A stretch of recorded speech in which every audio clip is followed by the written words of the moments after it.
నమస్తే ఫ్రెండ్స్, నేను చెప్పే వార్తగాని మీరు వింటే నిజంగానే పండగ చేసుకుంటారు.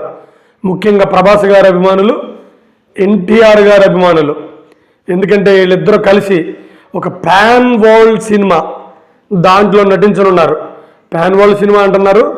డైరెక్టరు హాలీవుడ్ అతనా, ఇంగ్లీషోడా అనుకుంటున్నారా? కాదు, మన సుకుమార్ గారు. లెక్కలు తారుమారు చేసే సుకుమార్ గారు. ఆయన డైరెక్షన్లో ఎన్టీఆర్ గారు, ప్రభాస్ గారు కలిసి నటించనున్నారు. అయితే ఇది పాన్ ఇండియా కాదు, పాన్ వరల్డ్. ఇక ఈ వివరాల్లోకి వెళ్ళే ముందు నాది ఒక చిన్న విన్నపం, కొంచెం ఈ ఛానల్ని సబ్స్క్రైబ్ చేసుకోండి, ఎంకరేజ్ చేయండి. ఇక మ్యాటర్లోకి వద్దాం. మీ అందరికీ తెలుసు, మన తెలుగు సినిమాని భారతదేశ స్థాయికి తీసుకెళ్ళింది మాత్రం రాజమౌళి గారే. ఆ తర్వాత ఈ ఎవరున్నారా డైరెక్టర్లని మనం ఆలోచిస్తే వెంటనే రాజమౌళి గారి అడుగుజాడల్లో ముందుకెళ్తున్న సుకుమార్ గారు. మీరు బాగా అబ్జర్వ్ చేయండి. బాహుబలి అయిపోయిన తర్వాత ఆ స్థాయి డైరెక్టర్ మళ్ళీ ఎవరూ లేరు. ఆ స్థాయి డైరెక్టర్ ఎవరు ఉన్నారంటే అది సుకుమార్ గారు. పుష్ప 1, పుష్ప 2తో రాజమౌళి గారు వెంటనే అడుగుజాడలు నడుచుకుంటూ వెళ్ళిపోయారు. ఇప్పుడు రాజమౌళి గారు మహేష్ బాబు గారితో పాన్ వరల్డ్ సినిమా తీస్తున్నారు, గరుడ. మీకు ఏ డౌట్ అక్కర్లేదు, మళ్ళీ ఆయన అడుగుజాడల్లో నడుచుకుంటూ మన సుకుమార్ గారు, లెక్కల మాస్టర్ గారు, ప్రపంచ లెక్కల్ని తారుమారు చేయడానికి వెళ్తున్నారు. అందుకని ఈ వార్త ఇండస్ట్రీలో ఎక్కడ చూసినా వినిపిస్తుంది.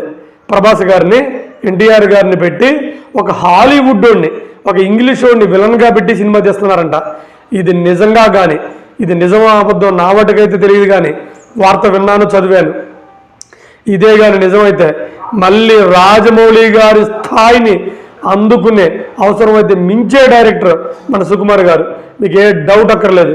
ఆయన సినిమాల్లో ఎమోషన్స్ బలంగా ఉంటాయి, క్యారెక్టర్లు బలంగా ఉంటాయి. సరే, ఇంతటితో ఆపుదాం. మరి ఇందులో ప్రభాస్ గారి క్యారెక్టర్ ఏంటి, ఎన్టీఆర్ గారి క్యారెక్టర్ ఏంటి, ఏమన్నా లీక్ అయ్యాయంట. ప్రభాస్ గారు ప్రపంచానికి ఏదో సమస్య వస్తే దానికి సంబంధించిన ఒక నాయకులకి లీడర్ అంట. ప్రపంచానికి సంబంధించిన పీడిత వర్గాల తరపున రెబల్ లీడర్ అంటే ప్రపంచంలో ఏదో ఒక సమస్య వస్తే వాళ్ళందరిని పోగేసి ముందుకు తీసుకెళ్లే వ్యక్తిగా ప్రభాస్ కనిపిస్తున్నారంట. మరి ఎన్టీఆర్ గారు ఏం చేస్తున్నారు? ఒక సైబర్ క్రైమ్, ఒక సైబర్ ఇంటెలిజెన్స్కి అతను ఇండియా తరపున ఒక ఇంటెలిజెన్స్ ఆఫీసర్గా నటిస్తున్నారంట. నిజంగా కానీ ఈ రెండు వర్కౌట్ అయితే ఉండిద్ది నా సామిరంగా థియేటర్లు కుమ్మేసుకోవడమే. ఎందుకంటున్నానంటే అటు ప్రభాస్ గారు, ఇటు ఎన్టీఆర్ గారు. మర్చిపోయాను, ఈ సినిమాలో ఒక హాలీవుడ్ హీరోయిన్ ఒక ఆవిడ, బాలీవుడ్ హీరోయిన్ ఒక ఆవిడ, ఇద్దరు హీరోయిన్లు తీసుకుంటున్నారంట. మనకి RRRలో కానీ తీసుకోలేదా, అలాగనమాట. ఒకరిని ఇంగ్లీష్ హీరోయిన్, ఒకళ్ళు మన హిందీ హీరోయిన్ కూడా పెడుతున్నారంట. ఆల్రెడీ చెప్పేసే కదా, హాలీవుడ్ నుంచి ఒక పెద్ద విలన్ పెడుతున్నారంట. ఇంకేముంది, థియేటర్లు దద్దరు వెళ్తాయి. ఆ సినిమాలో ఉన్న టెక్నీషియన్స్ అందరూ కూడా హాలీవుడ్ వాళ్ళేనంట. మ్యూజిక్ డైరెక్టర్ మాత్రం మన తెలుగు వాళ్ళని తీసుకుంటారంట. నాకు తెలిసి ఇంకెవరిని తీసుకుంటారు? సుకుమార్ గారు వచ్చి, లెక్కల మాస్టర్ గారు వచ్చి మన డిఎస్పీని తీసుకుంటారు.